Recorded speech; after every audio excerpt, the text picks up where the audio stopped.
how did you or did they know that there were people hastening death? I know that because I spoke to one of the nurses one morning when I was opening one morning on the floor. I work on the unit. And he was totally upset because the night nurse didn't do her job. And I was like, and I questioned him. I said, why are you so mad? I mean, what do you mean she didn't do her job? And he basically said that she didn't go up on the morphine drip and take care of business. Now he has to do it and he has to take care of it.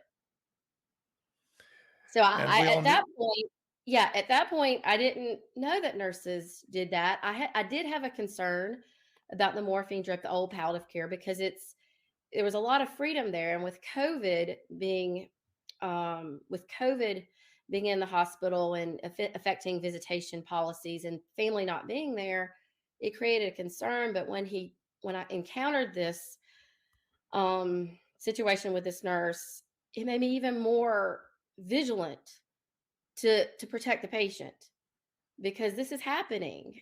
And there has to be safety for our patients. They have to know when they come to a hospital, they're going to be protected and cared for.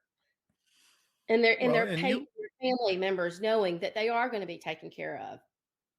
well, and I want everybody to understand. So we actually have, and you have audio recordings of at least one nurse talking about the fact that they knew they were killing patients. Is that correct?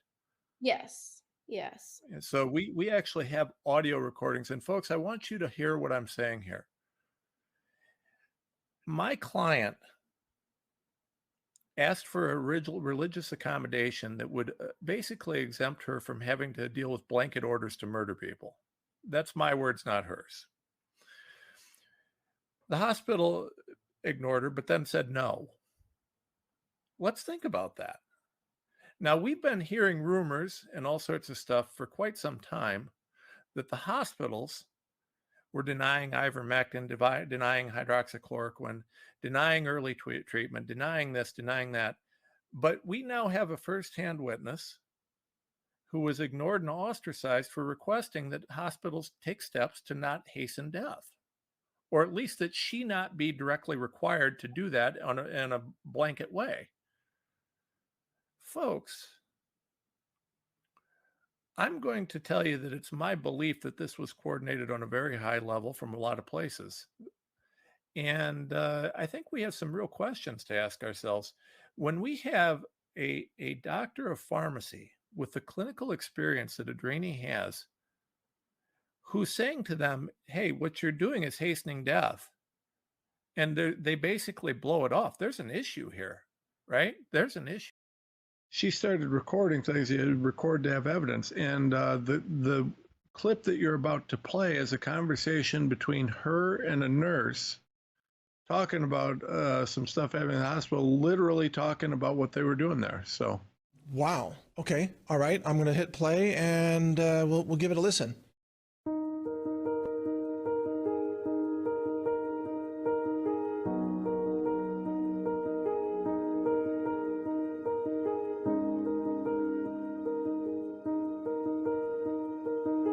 I didn't even ask for this transfer, but because I mean, do you know the politics? If you complain or stir it, Right. they're gonna shut you up and move you out. Yeah, because But I couldn't live with I my. asked Keisha, say, what's okay? Are we hospice floor? What's the deal? She said that Dr. Spiegel said this floor is gonna be his patients. So I was like, So you're gonna have to always do the. So we're killing the patients this floor. Because baby, what he's asking us, well, other floors don't want to do it. Yeah. I couldn't sleep at night. I just, and then when that nurse practitioner, when you got that patient to do the morphine and you're like, she doesn't need it.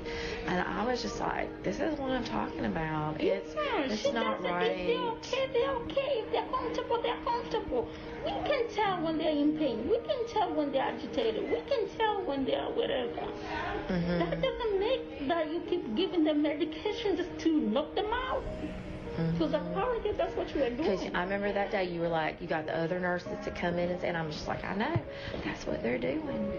Also, Wow. Okay, that's disturbing. They're describing that an entire floor of the hospital is dedicated to essentially killing patients. Yeah, that's precisely what it sounds like they're describing. What's this nurse, she says, the doctor, he's telling them what to do. And I mean, I don't know. To me, when I see this, it conjures up images of Auschwitz.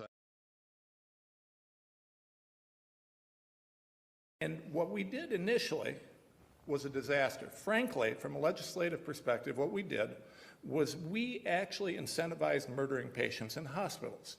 What we did was we said, if you go to the hospital and you get a positive COVID test, then the hospital gets more money. If you get put on remdesivir, the hospital gets more money. If you get put on a vent, the hospital gets more money. If you die, the hospital gets more money. So incentivizing treating a patient to get better, instead of saying you get more money when this patient's healthy, we said you get more money when they die. What incentive for a hospital system is there to do anything different from that when the protocol's there? The medical boards and all of these groups, listen, frankly, it would take me 3 days to go through all the evidence that I have on corruption throughout the country on all of these guys. We've dealt with protecting doctors from just nonsensical attacks on their license around the country by medical boards whose board members were practicing doctors and nurses who made tons of money off of the existing COVID protocols. When people like Dr. Bartlett had protocols that worked much better. The medical boards have to be reined in a little bit because what they did demonstrated that their interest was more in money than it was in protecting the lives of patients, in my opinion.